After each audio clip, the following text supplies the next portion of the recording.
यहाँ आने पर धन्यवाद करता हूँ। और आप जानते हैं कि पिछले कुछ दिन हिमाचल प्रदेश काफ़ी सुर्खियों में रहा, राष्ट्रीय स्तर की सुर्खियों पे रहा। और प्रदेश के जो ज्वलंत मुद्दे हैं उनके ऊपर हमेशा हमने सकारात्मकता से और पूर्ण मजबूती से आवाज़ उठाने में कभी मैं पीछे नहीं हटा हूँ। हिमाचल प्रदेश के लोगों के हित, 70 लाख लोगों के हित हम सब के लिए सर्वश्रेष्ठ है। कांग्रेस पार्टी के लिए सर्वश्रेष्ठ है, कांग्रेस पार्टी की सरकार के लिए सर्वश्रेष्ठ है और व्यक्तिगत रूप से मेरे लिए भी सर्वश्रेष्ठ है। और मैंने हमेशा हिमाचल के हर वर्ग की विपक्ष में रहते हुए भी पैरवी करी है और पक्ष में एक जिम्मेवार पद पर रहते हुए भी जो भी हमारे प्रदेश के अलग अलग वर्ग है उनकी आवाज़ को उठाना भी और उसे पूरे करने का हर संभव प्रयास करना भी ये हमारा दायित्व है, हमारी जिम्मेवारी है। और मैं इस जिम्मेवारी से कभी भी पीछे ना हटा हूँ और ना ही कभी हटूंगा, क्योंकि यही सीख मुझे मेरे पिताजी जो हिमाचल प्रदेश के 6 बार मुख्यमंत्री रहे, राजा वीरभद्र सिंह जी ने दी है। और उन्हीं के मूल्यों पर हम हमेशा निरंतर आगे बढ़ते रहेंगे, पहली बात। दूसरी बात, I am a committed Congress party worker और पार्टी के निर्देश को आगे लेकर जाना, पार्टी के निर्देश को पूर्ण रूप से प्रदेश के अंदर लागू करना, प्रदेश पार्टी की विचारधारा को पूर्ण रूप से प्रदेश के अंदर पूर्ण रूप से उसको लागू करना और जो मूल सिद्धांत कांग्रेस पार्टी के हैं उनके साथ आगे चलना, ये भी हमारा परम दायित्व है, हमारी जिम्मेवारी है। और इसको भी हम उसी तरीके से, जिस तरीके से प्रदेश हित में कार्य कर रहे हैं, उसी तरीके से पार्टी के सिद्धांत को भी अपनाकर इसे धरातल पे उतारना, ये हमारी प्रथम जिम्मेवारी है, हमारी रिस्पॉन्सिबिलिटी है। और इससे भी हम कभी पीछे नहीं हटेंगे, ये भी मैं पूरे मजबूती के साथ कह देना चाहता हूँ। इसके साथ पिछले कुछ दिनों में जो घटनाक्रम हुआ, वैसे तो मैंने इसके बारे में नई दिल्ली में जो जितने भी वहाँ पे राष्ट्रीय स्तर की मीडिया थी उनके समक्ष पूर्ण रूप से अपनी बात को मैंने रखा है, मगर क्योंकि मैं पिछले कल ही दिल्ली से वापस आया हूँ और आप सब जो है हिमाचल का मीडिया है, हमारा परिवार है और आपके माध्यम से हिमाचल में हमारी आवाज़ जाना ये बहुत महत्वपूर्ण भी है। और एक सही पिक्चर जो है वो लोगों के बीच जाना, प्रदेश की जनता के बीच जाना, प्रदेश के 70 लाख आवाम के बीच जाना, ये आपकी जिम्मेवारी भी है और उसको आप बेखूबी निभा भी रहे हैं। और मैं इसमें ये कहना चाहता हूँ कि जिस विषय पे हमने बात करी थी, जो जिसने राष्ट्रीय स्तर पे पिछले 4-5 दिन तूल पकड़ा, ये एक महत्वपूर्ण विषय है। विषय क्या है ये मैं आज डिटेल में आपको बताना चाहता हूँ। ये विषय जो है, पहली बात तो जो हमारा street vendors protection of livelihood and regulation of street vending act है 2014 का। मैं फिर से रिपीट करता हूँ, street vendors protection of livelihoods and regulation of street vending act 2014, जो जब यूपीए की सरकार केंद्र में थी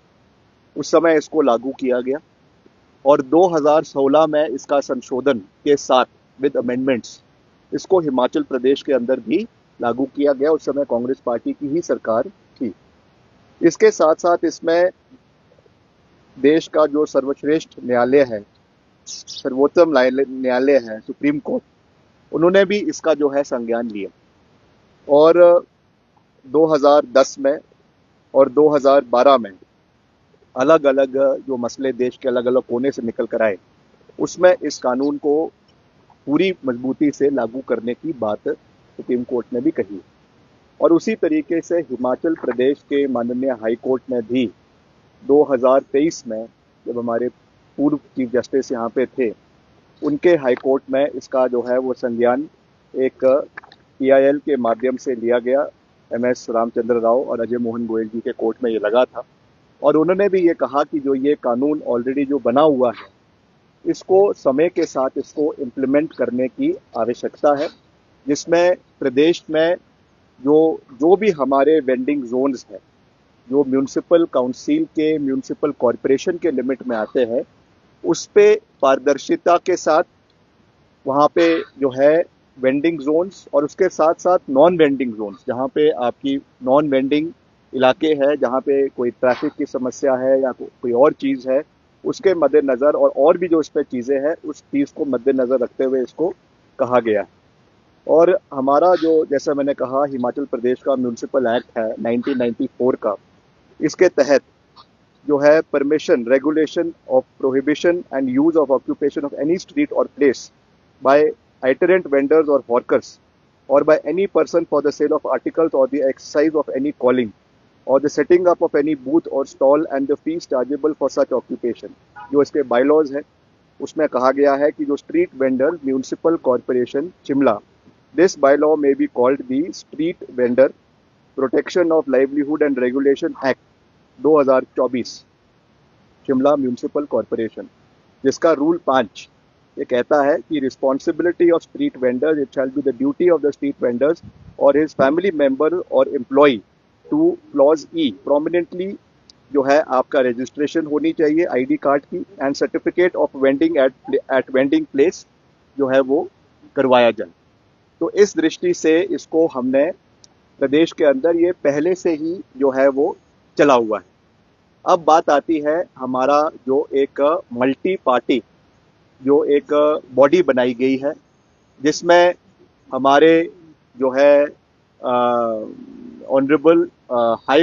ऑनरेबल स्पीकर ऑफ दी विधानसभा, उन्होंने एक कमेटी बनाई है और उस कमेटी में कांग्रेस पार्टी के विधायकों को भी रखा गया है और भाजपा के विधायकों को भी रखा गया है, कांग्रेस के मंत्रियों को भी रखा गया है। और उसके उपलक्ष्य उसमें ये देखा जाएगा कि जो भी इसमें कंसर्न्स प्रदेश के लोगों के हैं, प्रदेश के वेंडर्स के हैं, प्रदेश में चाहे बाहर के लोगों के हैं, चाहे प्रदेश के अंदर के लोग हैं, सबके लिए कानून बराबर है। इसमें जो एक अनफॉर्चुनेट चीज़ हुई, वो जो मैंने बयान उस दिन दिया था, उसको राजनीतिक रूप से और उसको किसी और राज्य के जो है वो वेंडिंग, जो कोई वहाँ पे कोई पॉलिसी लाई गई थी, उसके साथ लाकर उसमें सांप्रदायिक रंग लाने की कोशिश की गई। मैं फिर से इस बात को दोहरा रहा हूं कि जो भी मैंने कहा है that is with accordance to law. Supreme court का इसमें हवाला मैंने आपको दिया, माननीय हाई कोर्ट का हवाला मैंने आपको इसमें दिया, और साथ ही साथ जो हमारा कानून केंद्र सरकार का 2014 का है और उसमें संशोधन करके इसको 2016 में प्रदेश की सरकार ने पहले लागू किया है और समय समय पर इसमें तब्दीली लाने की आवश्यकता है। और जितनी हमारी म्यूनिसिपल कॉरपोरेशंस, चाहे वो शिमला की है, चाहे वो मंडी की है, चाहे वो धर्मशाला की है, चाहे वो सोलन की है, चाहे वो पालमपुर की है, वहाँ के जो इलेक्टेड बॉडी है, वहाँ के मेयर है, वहाँ के जो है वो MC कमिश्नर है, वो इसको कैसे लागू करना है अपने अपने इलाकों में, उस चीज़ के ऊपर इसमें संज्ञान जो है वो लेंगे। जहाँ तक मेरे पार्टी के शीर्ष नेतृत्व से दिल्ली में मिलने की बात है, मैं ये भी इस पे बिल्कुल साफ कह देना चाहता हूँ, क्यों मेरा दिल्ली जाने का जो कार्यक्रम था वो पहले से जो है वो निर्धारित था। मेरे रेलवे बोर्ड में के जो चेयरमैन हैं उनके साथ दिल्ली में बैठक थी और वो प्री शेड्यूल्ड बैठक थी जो हमने विधानसभा है शिमला का, उसके साथ एक फ्लाईओवर PWD द्वारा HPRDC द्वारा जो है वो बनाया जा रहा है और उसके लिए NOC रेलवे बोर्ड की ओर से, रेलवे डिपार्टमेंट की ओर से आवश्यक थी, जो बहुत समय से लंबित था, उसकी वजह से काम रुका हुआ था। और उसके साथ साथ एक हमारा अर्बन डेवलपमेंट का एक कॉन्फ्रेंस जो है वो दिल्ली के होटल अशोका में निर्धारित था, जिसके लिए मैंने दिल्ली जाने का कार्यक्रम रखा था। ये बात मैं इसलिए कह रहा हूँ क्योंकि बहुत से मीडिया चैनल में ये कहा गया कि मुझे जो है वो दिल्ली समन किया गया या दिल्ली बुलाया गया। तो ऐसा नहीं था। मैं दिल्ली अपने प्री शेड्यूल्ड प्रोग्राम की वजह से गया था, and whenever I go to Delhi I make it a point to meet the party leadership also. अगर हम सरकारी कार्यक्रम से भी जाते हैं, मैं हमेशा पार्टी के शीर्ष नेतृत्व, चाहे वो कांग्रेस पार्टी के अध्यक्ष है, चाहे वो महासचिव ऑर्गेनाइजेशन है, चाहे वो हमारे प्रभारी है, या और पार्टी का जो वरिष्ठ नेतृत्व है, उनसे समय समय पर मिलते हैं और हिमाचल से संबंधित जो मसले हैं, हिमाचल से संबंधित जो मुद्दे हैं, चाहे वो संगठन के हैं, चाहे वो सरकार के हैं, उसके बारे में हम विस्तार पूर्वक चर्चा करते हैं, उस विषयों के ऊपर बात की जाती है। और मैंने इस बारी भी, और मैं ऑन रिकॉर्ड ये बात कह रहा हूँ कि मैंने एक और जहाँ पे ये कहा है अपने अभिभाषण के आज की शुरुआत में, ये मैंने कहा है कि पार्टी लाइन हमारे लिए सर्वश्रेष्ठ है, मगर मैंने पार्टी हाईकमांड को भी ये भी कहा है कि हिमाचल प्रदेश के मसले, हिमाचल प्रदेश के मुद्दे और हिमाचल प्रदेश के 70 लाख अवाम की आवाज़ को उठाना और उनके हितों की रक्षा करना, ये भी मेरी प्रथम दायित्व है, मेरी जिम्मेवारी है। इसे मेरे पिताजी ने पूरी उम्र, राजनीतिक उम्र में उठाया है, और इस रिस्पॉन्सिबिलिटी से मैं कभी भी पीछे नहीं हटूंगा। जब भी मुझे हिमाचल के लोगों की आवाज़ किसी भी प्लेटफॉर्म पे उठानी होगी, हम उसको पूरी प्राथमिकता से उठाएंगे। और उसे मैं ये कह देना चाहता हूँ कि ये जो मैंने आपको चीज़ें कही है, अब जब इसकी 3 तारीख को इसकी बैठक होगी, जिसमें जैसे मैंने आपको कहा कि जो हमारे इंडस्ट्रीज मिनिस्टर है आदरणीय हर्षवर्धन चौहान, ये इस बैठक की अध्यक्षता करेंगे। वहाँ पे सभी और दलों के नेता भी रहेंगे। शब्दों में कि हिमाचल प्रदेश देश का एक बहुत महत्वपूर्ण अंग है, और हिमाचल में किसी भी प्रांत से, किसी भी राज्य से, किसी भी स्टेट से कोई भी व्यक्ति रोजगार के लिए हिमाचल में आ सकता है। चाहे वो उत्तर प्रदेश है, चाहे वो हरियाणा है, चाहे वो जम्मू कश्मीर है, चाहे वो पंजाब है, चाहे वो दिल्ली है, चाहे वो कोई और राज्य है। और किसी भी धर्म का, किसी भी क्षेत्र का, किसी भी जाति का कोई भी व्यक्ति हिमाचल में आ सकता है। हिमाचल में बहुत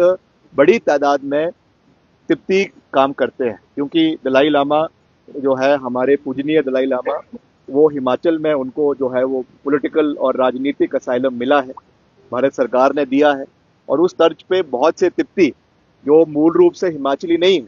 मगर उनकी दुकानें हिमाचल में भी है, शिमला में भी है, धर्मशाला में भी है, मकलोडगंज में भी है,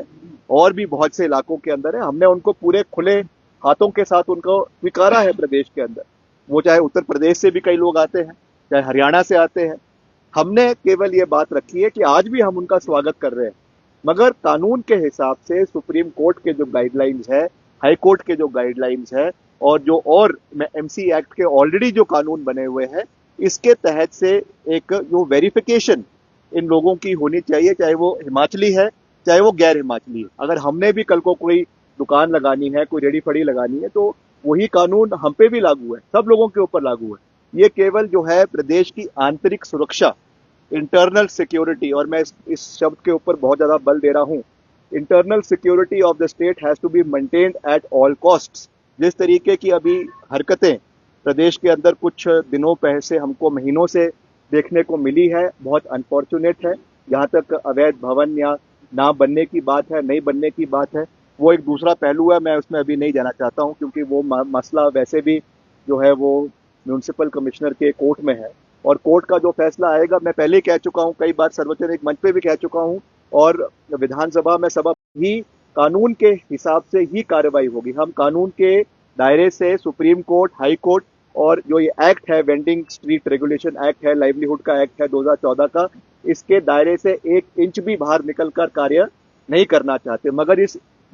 एक्ट के अंदर ही बड़े विस्तार पूर्वक कहा फाइनल, अब क्योंकि इसमें कमेटी स्पीकर महोदय ने बनाई है, तो वहां पे ये सब चीजें होगी, वहां पे इन सब चीजों के ऊपर डिस्कशन होगा, सुप्रीम कोर्ट के ऑर्डर पे भी डिस्कशन होगा, हाई कोर्ट के ऑर्डर पे भी डिस्कशन होगा, जो कानून ऑलरेडी बने हुए हैं उसके ऊपर भी विस्तार पूर्वक चर्चा होगा, and then the committee will take a call forward that how it has to be rolled, और क्या इसमें संशोधन करना है, क्या नहीं करना है। अंत में मैं यही कहूंगा कि जहां तक, जैसा मैंने कहा कि जो पार्टी की विचारधारा है, पार्टी की लाइन है, वो हमारे लिए प्राइम इंपॉर्टेंस है, और हम उससे बाहर नहीं जाएंगे। मगर at the same time I would like to reiterate that Himachal के हित भी हमारे लिए उतने ही महत्वपूर्ण है, and I will never compromise with the interest of the people of Himachal Pradesh, because we owe this to the 70 lakh people of the state. And I will,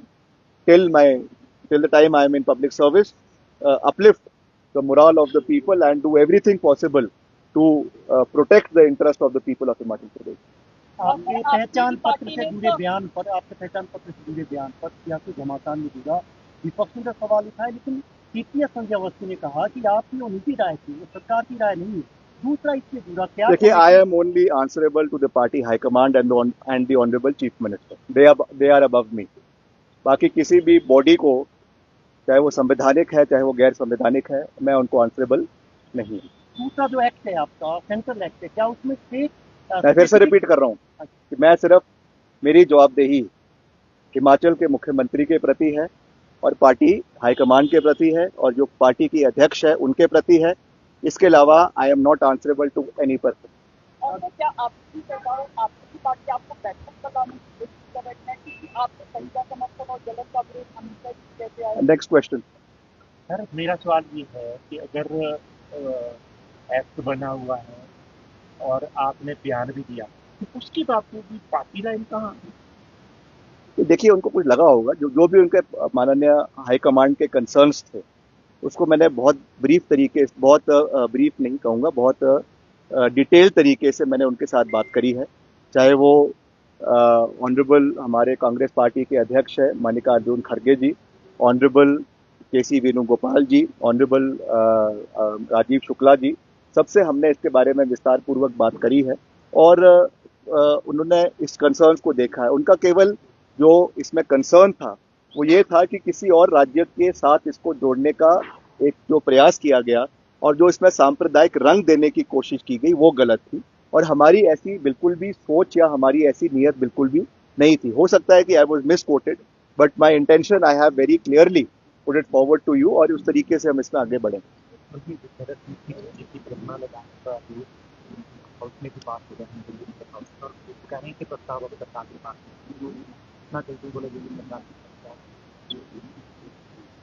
नहीं, देखिए, ये काफ़ी लंबे समय से चला हुआ था मसला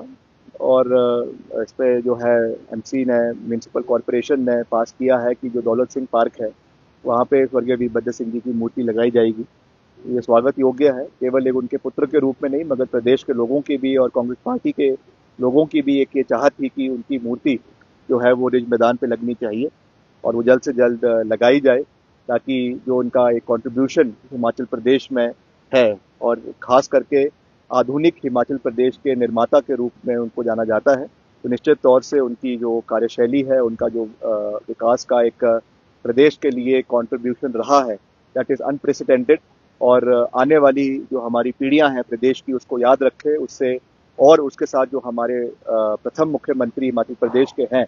डॉक्टर यशवंत सिंह परमार जी और भी जितने हमारे मुख्यमंत्री हैं सबसे सीख ले और आगे बढ़े और प्रदेश को नई ऊंचाइयों पर ले जाने के लिए सबका प्रयास रहेगा। उसमें से वीरभद्र सिंह जी का भी एक बहुत बड़ा कंट्रीब्यूशन रहा।